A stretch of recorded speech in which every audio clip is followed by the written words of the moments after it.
So you may have heard that your upbringing may be impacting the way that you are showing up in your adult life. And maybe you've heard even that it can impact how you manifest. In today's episode, I want to talk a little bit about how your upbringing created within you an attachment style and how that attachment style might be impacting the way you manifest. So, if you would like to hear more, stay tuned. Welcome to the Soul Alignment Mentor Podcast. I'm your host, Angie, and I'm inviting you to explore the depths of self-sabotage, limiting mindsets, and the beliefs that hinder our progress in life. Through intuitive messages I receive from my spirit team, I share profound insights to help you live authentically and break free from these limitations. Join me now as we uncover all the keys to living your best life. Welcome back. My name's Angie, and I'm your Soul Alignment Mentor, bringing you intuitive messages from Spirit to help you align with your most authentic and highest self. In today's episode, I want to talk to you about how your upbringing developed your attachment style, which is a part of your ego, and how that might be impacting how you show up when you're trying to manifest something in your life.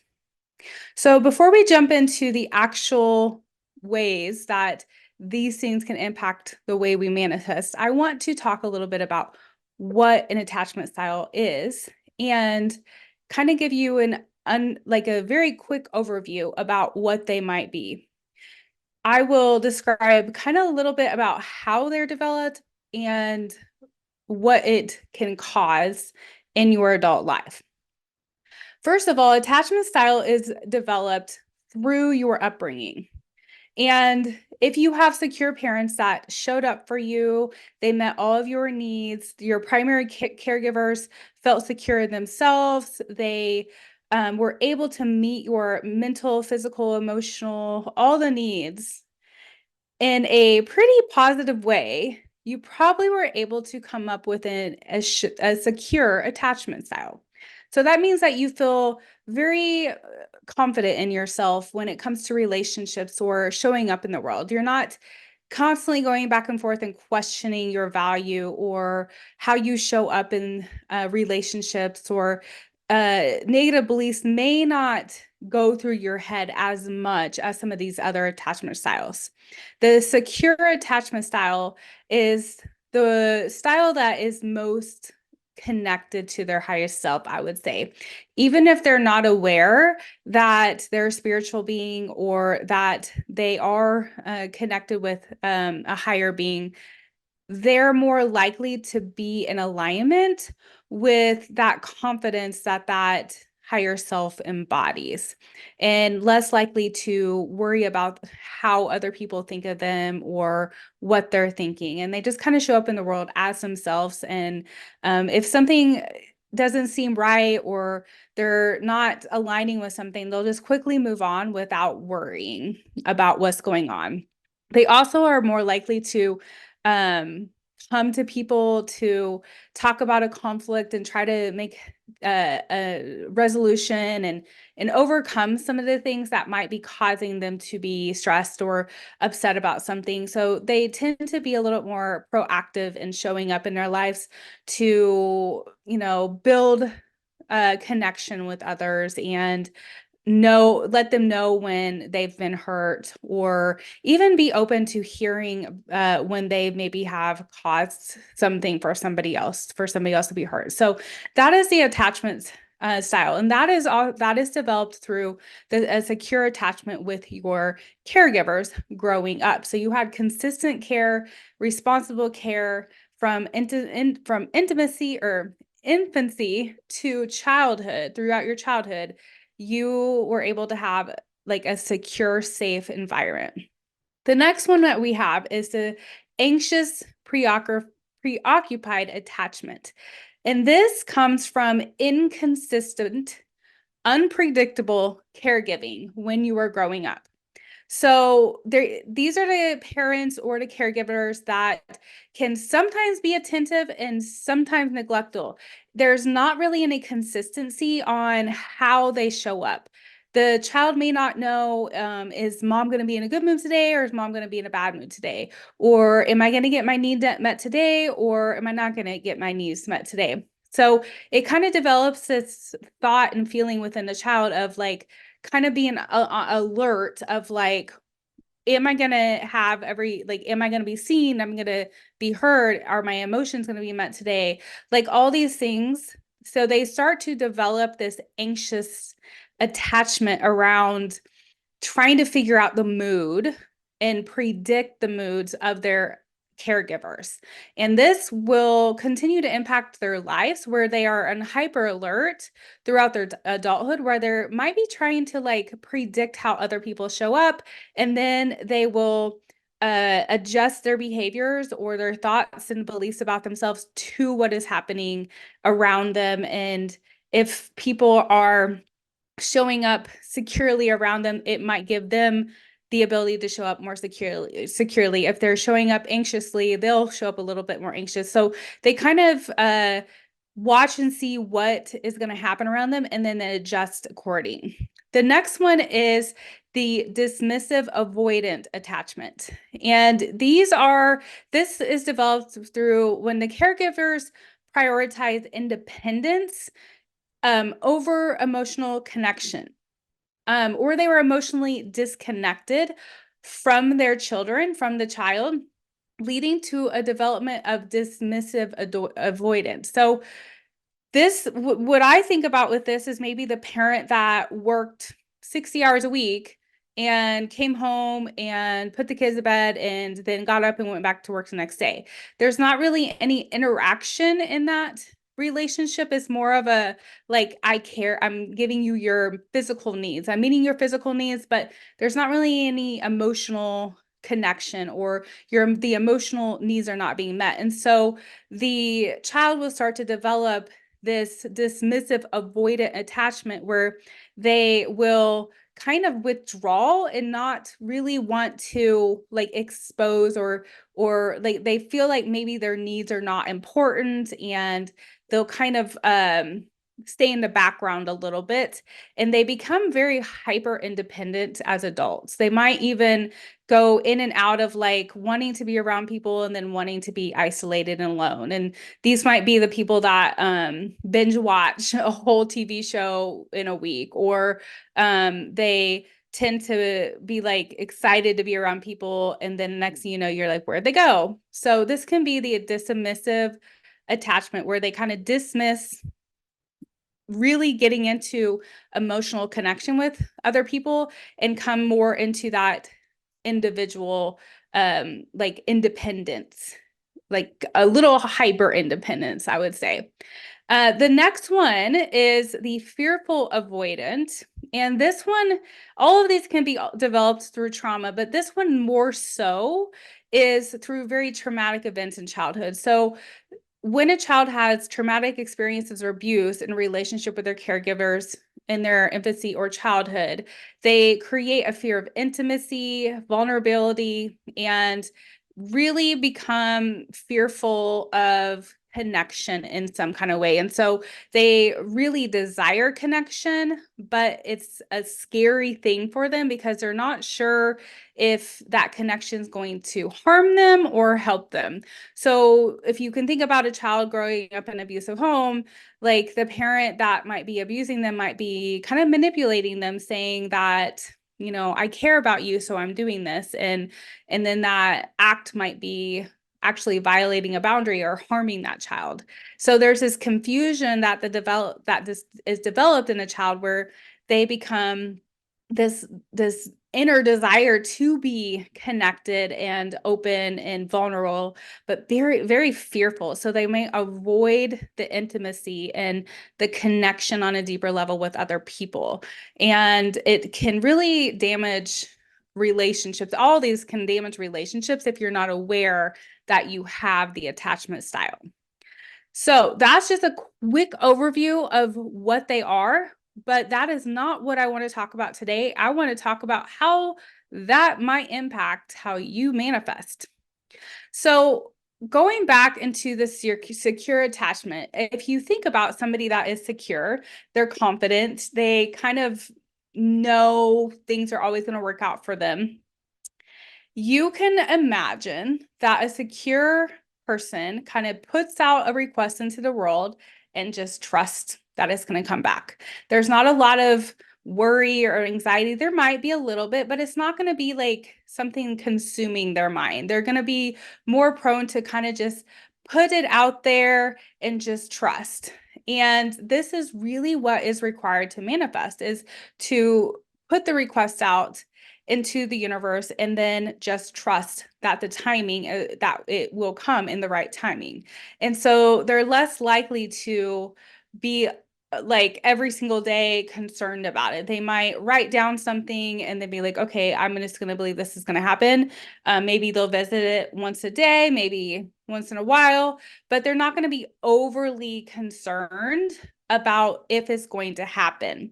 So because they have a worthiness about themselves, because they feel positive within themselves, they know that the universe also mirrors that back to them. And so there's like this co-creation between the universe and that secure person where they're just working together.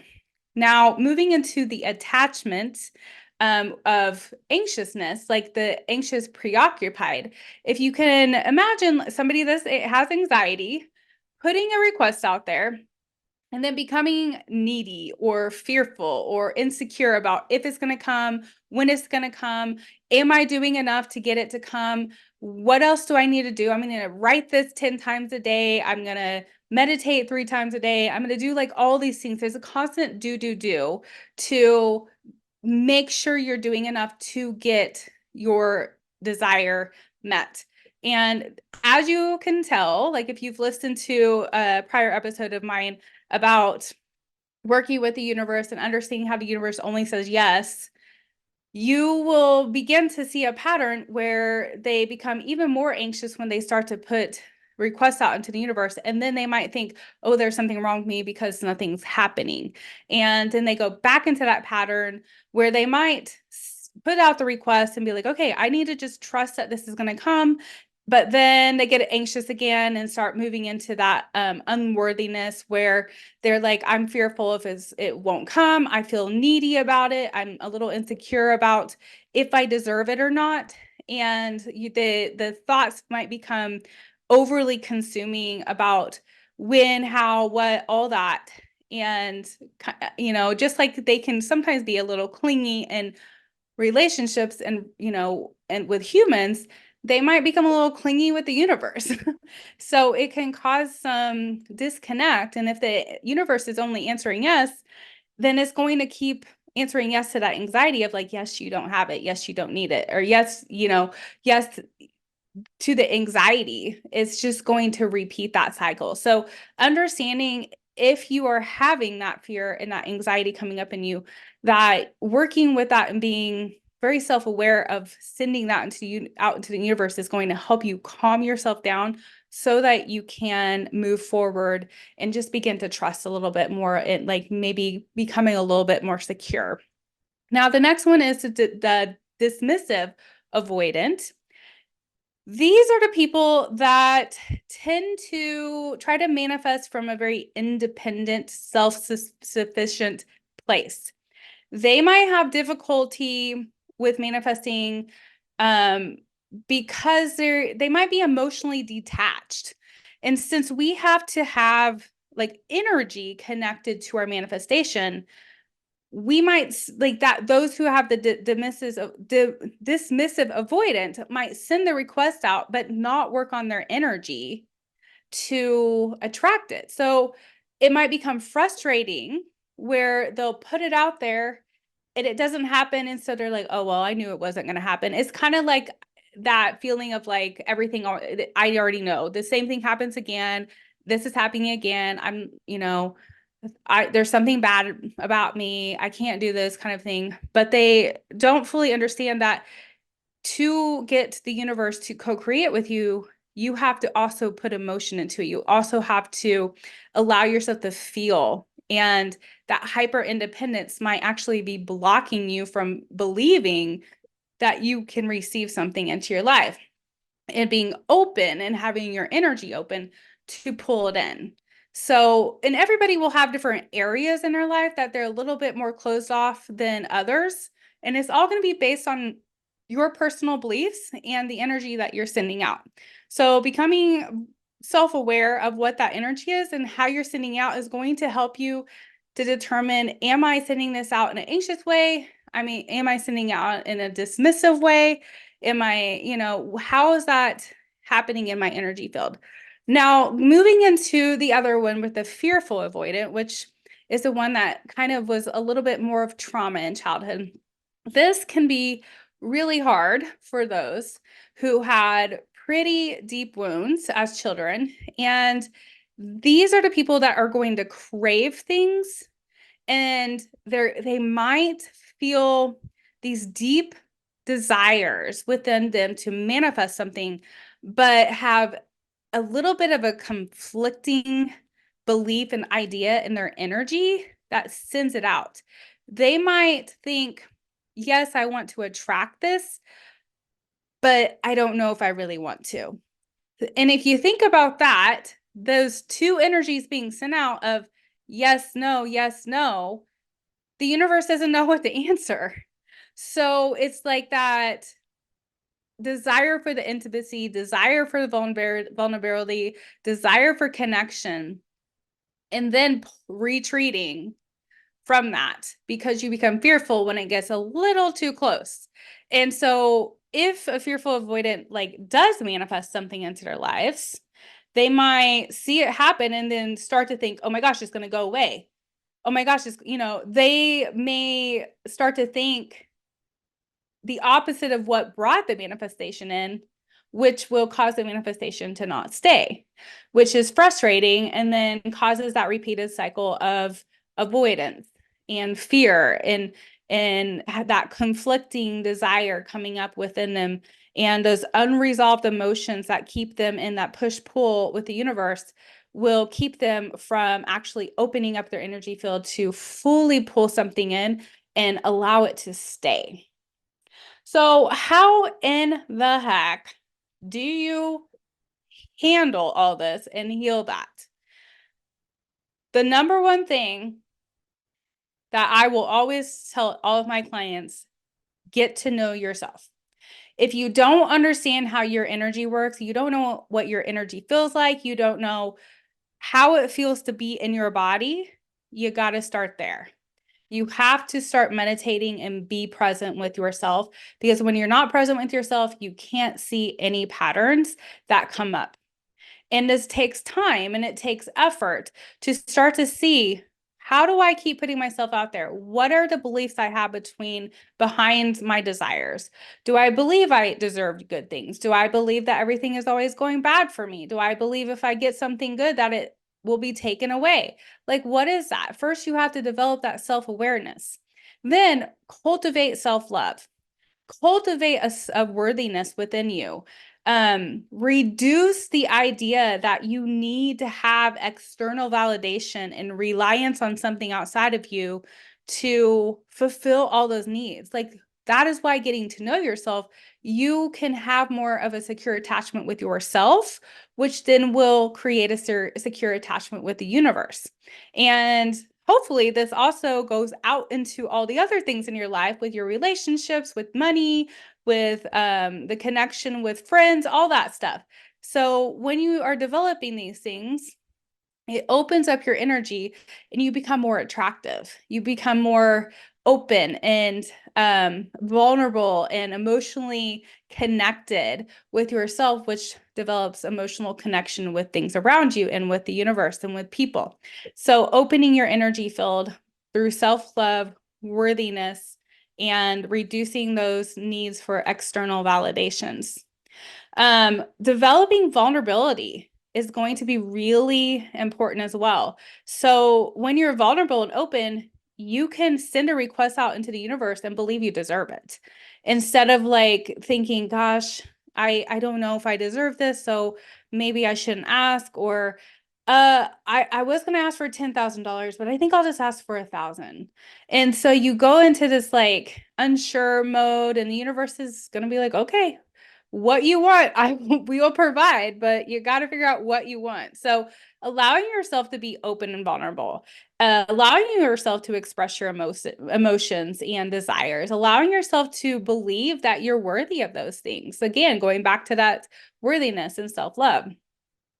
Um, Also, it's going to be really important if you do have trauma in your background or you have situations that you need to heal from childhood, you likely need to get therapy.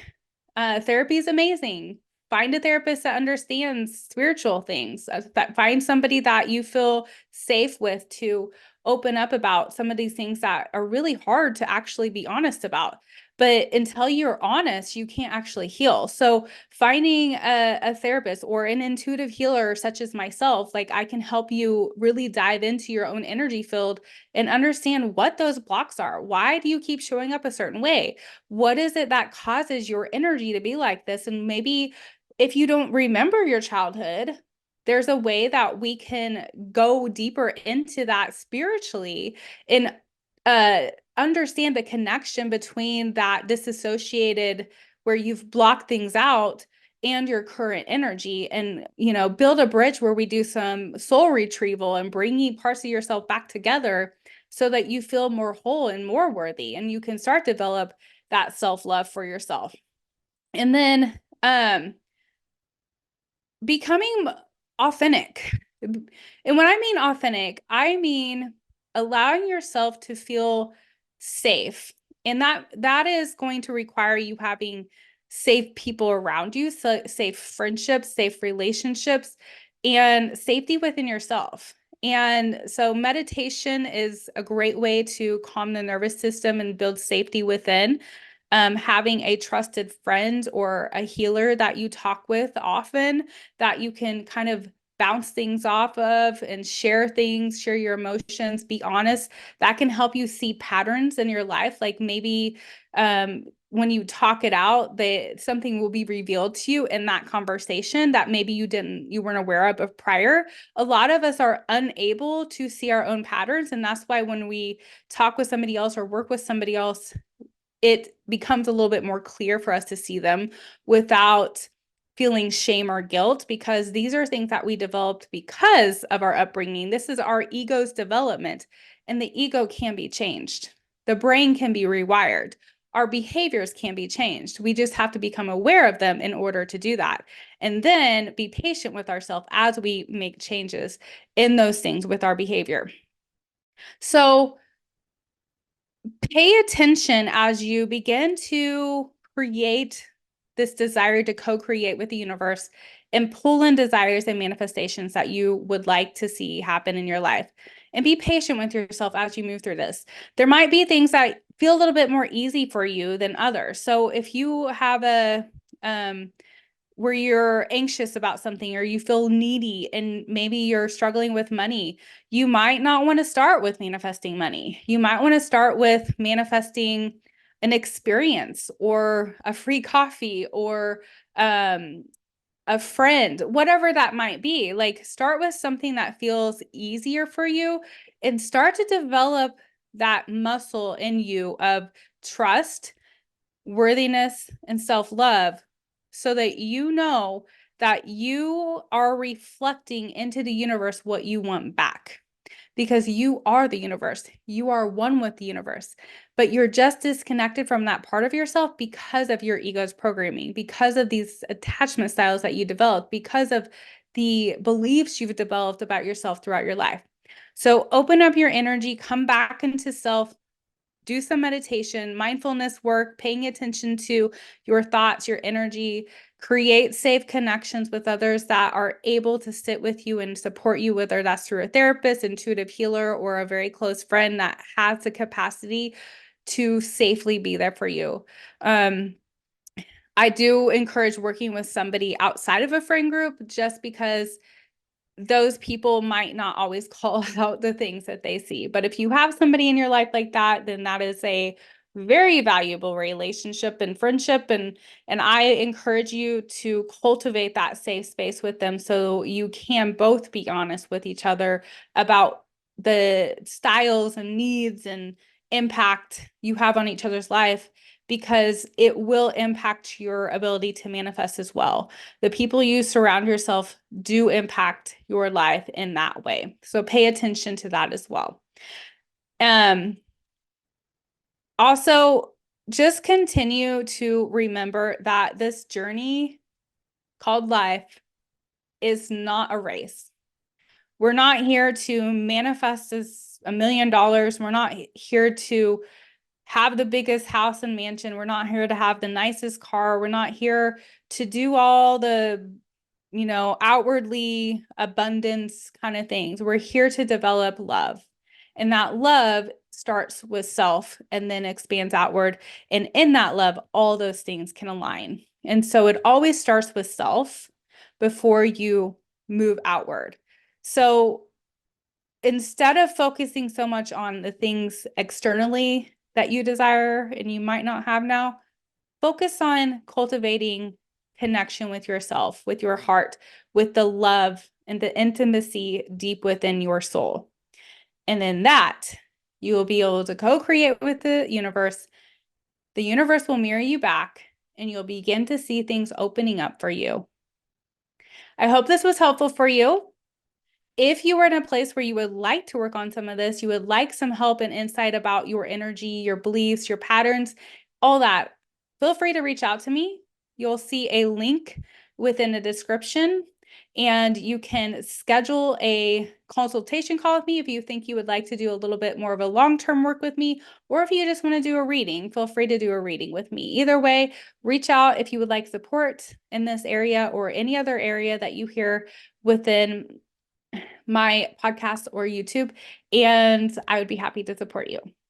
Until we meet again, I wish you the best day, night, evening, whatever time it is for you. I send you all the universal love.